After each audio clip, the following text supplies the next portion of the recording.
Hello and welcome to the Growing Healthy Families podcast. I'm your host, Dr. Scott Haggerty. On this show, I interview the world's top health experts so that you can know with certainty what it takes to give your family a life of epic health and wellness. As parents, we don't want to see our kids struggle. I knew that he had the potential, and I knew that something needed to be done. It was hard. We would get frustrated. We didn't know how to deal with it. I was more emotional about it. Sure that, we're here. Amen to that, brother. Amen to that. Hey, moms and dads, this is Dr. Scott Haggerty. Welcome back to the Growing Healthy Families podcast.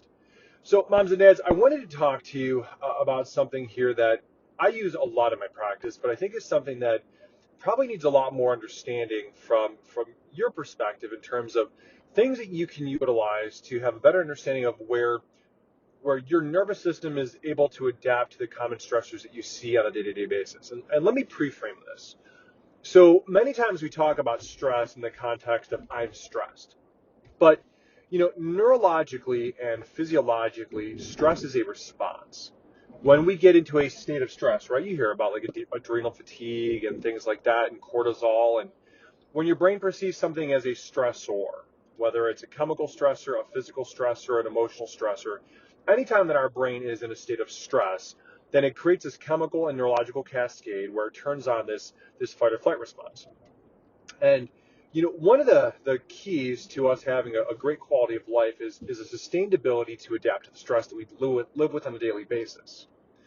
But oftentimes what happens is that the pace of life, the things that we put into our bodies, lack of exercise or accumulation of physical traumas, they can tap our reserves. And they can make it more and more difficult for us to be able to adapt to stress in the way that God intended our bodies to.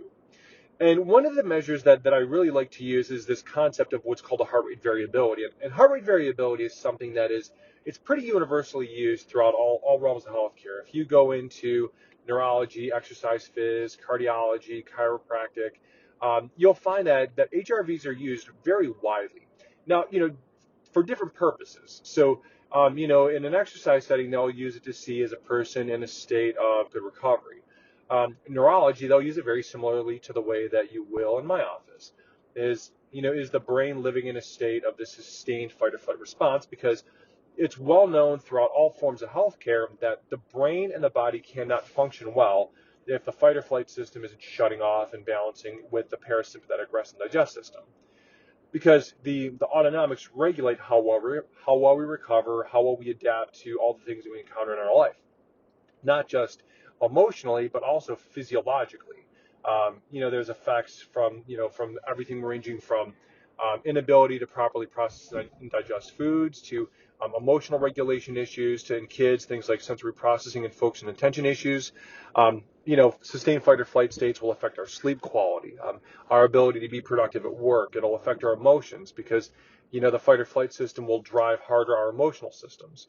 And there's all these side effects of the sustained fight or flight state that we have to be aware of. So an HRV is a great tool as a way to understand where a person's nervous system lives and how adaptable we are. And so in my practice, one of the software technologies that we use is this thing that's called the heart rate variability. It's a pulse wave.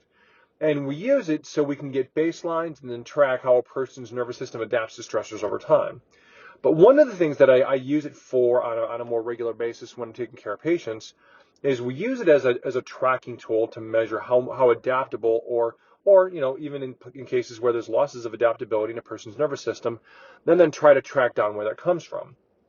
So, when I'm taking care of an adult patient or a child, sometimes what we'll do is we will do an HRV so we can track where they are before an adjustment and then do a post-adjustment HRV to see how things have changed. Because one of the biggest measures for all of us is when we introduce a new stimulus, a new mode of treatment, a new therapy, whatever, is there a response that is perceived by our nervous system? And so, oftentimes what we'll do is we'll go through and we'll do a baseline heart rate variability. And typically, every 12 visits, which is about once a month, we'll go through and do a repeat HRV so we can see over time how has the brain's adaptability been to the care that we've been putting in. Because oftentimes, what we'll see is that over time, the HRV dramatically improves and we start seeing more normalizing of function. But sometimes what we need to do is we'll do a test and see. So, the person comes in and they've got a very poor HRV, and we'll check response. And so one of the things that I was listening to is a podcast with another doc who happens to be the person who created the technology. I'm Dr. David Fletcher, and he does something very similar in his boutique practice that we will do periodically in ours. Is sometimes they'll do the pre and post so we can see responses. And from the perspective of looking at a person coming in with really poor adaptability, and then we go through and we do an adjustment, give them a few minutes to process the adjustment, and we'll see oftentimes very dramatic improvements in the heart rate variability. And so what does that mean for you, mom and dad? Well, very tangibly, right? The quality of your life is going to be very much dictated by that adaptability principle. And so when you go through and look at an HRV and you start using them, and you can use them on your iPhone, there's HRVs that are built into your Apple Watches with your Fitbits. So understanding that an HRV really is a great indicator for you of how are you adapting to stress. And when you understand that poor adaptability to stress means a poor quality of life, then it can give you a tool so that you can also understand when your nervous system is beginning to change and calming down. And right, so obviously in my practice, the most powerful tool that we've ever seen to change the nervous system is the adjustment, because it instantly taps into a bundle of nerves called the vagus nerve that activates the parasympathetic nervous system. Right, it's our rest, digest, straight in main line way to change the way the brain functions immediately, and then we can measure pre and post to see how the brain changed. So in your life, if you have an HRV on one of your devices, then you can start using that as a tool to see, how am I responding, right? When you're training, am I overtrained? If you have an extremely dominant fight or flight system, obviously you're in a state where your nervous system isn't shutting off, and it's also learned how to be there, which is a bad thing, right? Because anytime the brain learns how to keep the fight or flight state on and it can't shut it off, it progressively robs you of your quality of life. And what that eventually leads to is progressively lowered immune system, and potential for autoimmune conditions and more strain on the cardiac system, and disruption in sleep quality and emotional stress and all of those things. So learning how that can affect you is a huge piece of quality of life for all of us. So I would encourage you, if you have access to that on your own, start learning how to use it. Start learning how to measure it, right? So if you meditate, right? So go in and do your HRV pre-meditation and then check your HRV post-meditation. If you exercise, so use it as a tool to see how you respond pre and post training, but also actively to understand if you're overtrained, because an extremely sympathetic, right, sharp left shift in the sympathetics tells us that you're in a state of overtraining or exhaustion. So looking at that from that perspective is a great tool for you, moms and dads, as a way to see how you're responding. Use it with your kids, right? I mean, if your kids are in a state of chronic stress, it's going to affect their ability to perform in school. It's going to affect their emotions, focus, emotional regulation, recovery, immune system, and a million different things. I know with my kids, we have a requirement for our family that our kids get scanned at a minimum of twice a year, so that we can keep tabs on their adaptability. And if we see that there's a growth spurt or a stressor or a physical trauma that occurs, then oftentimes what we'll even do is we'll call call an audible and do a spot scan and make sure that the HRV, along with the other scans that we use, are doing well. And if they're not, then we'll adapt and change the level of care that we need to give. Because my kids right now, I adjust them a minimum of once a week and sometimes more based upon what's going on in their life. But it helps them because it gives them this increased level of adaptability to the stressors they experience, right? And I'll give you a perfect example. We just got back from vacation, and we were in Mexico, and great time, right? We had a blast. My wife and I had a ton of fun, and my in-laws came with us, and they had a blast. The kids loved it, and we swam, and we had a great time and just did tons of fun stuff, and it was very relaxing. But as you know, on vacation, right, what do we all do? So we don't nearly eat as well as what we would when we're at home in our comfortable environment and controlled foods. And so we ate a little more. They had some smoothies and they had some ice cream, and they had things that they don't really get a lot of when we're here at home in our regimented routine.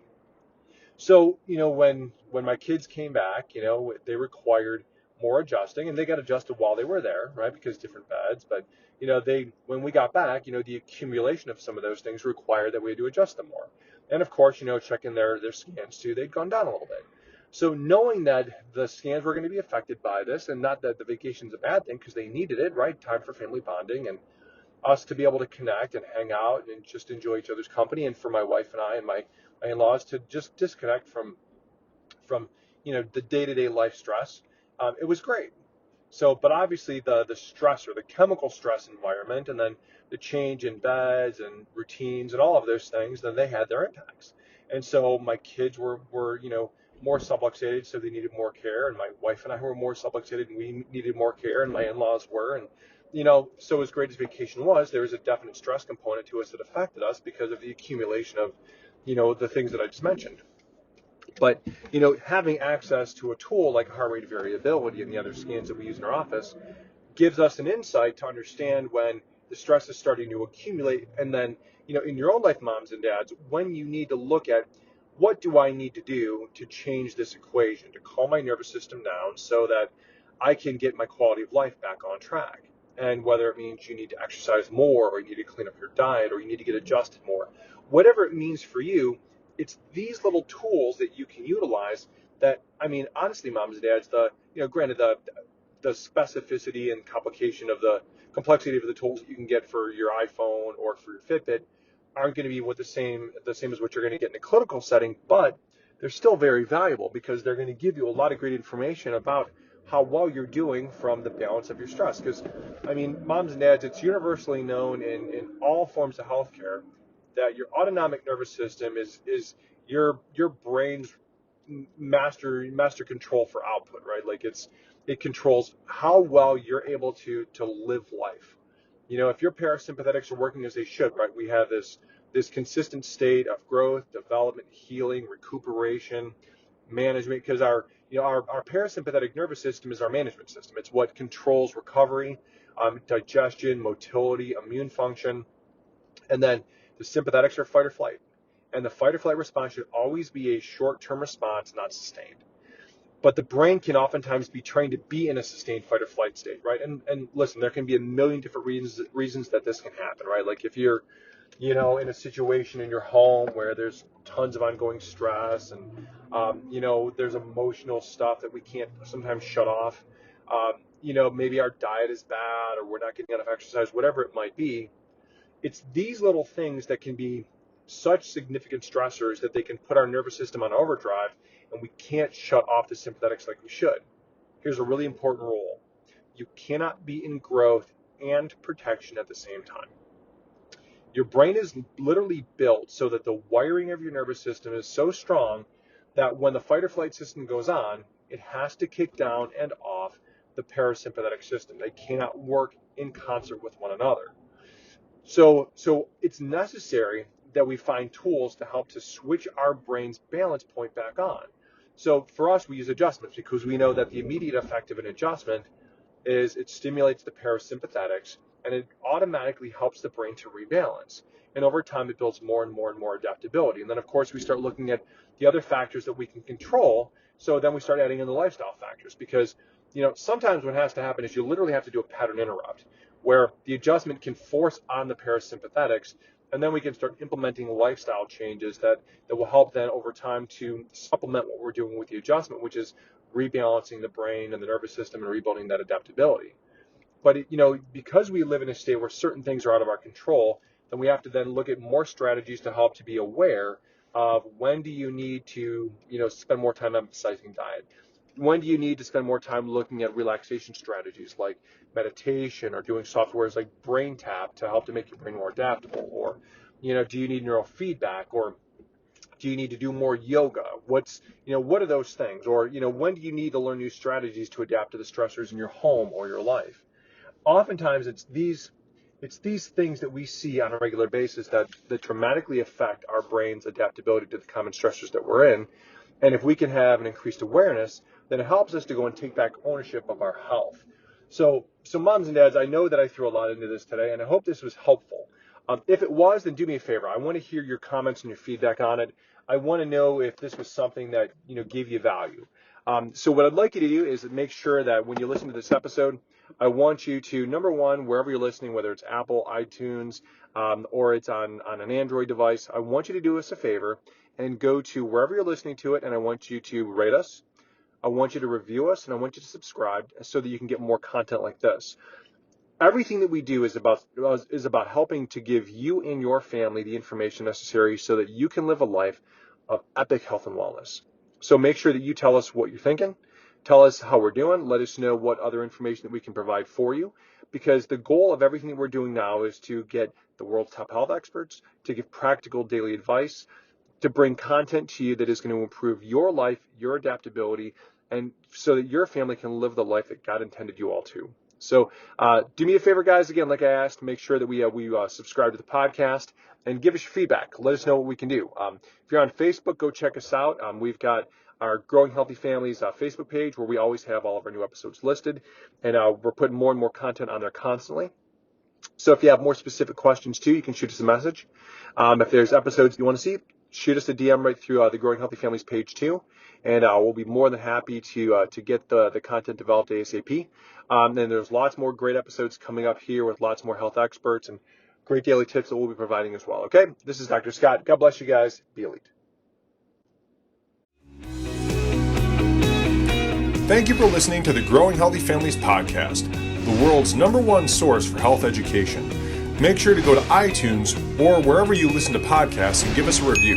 Make sure to follow us on social media at the links listed in the show notes, and let us know what area of health you are struggling with, so we can get you and your family on the road to epic health.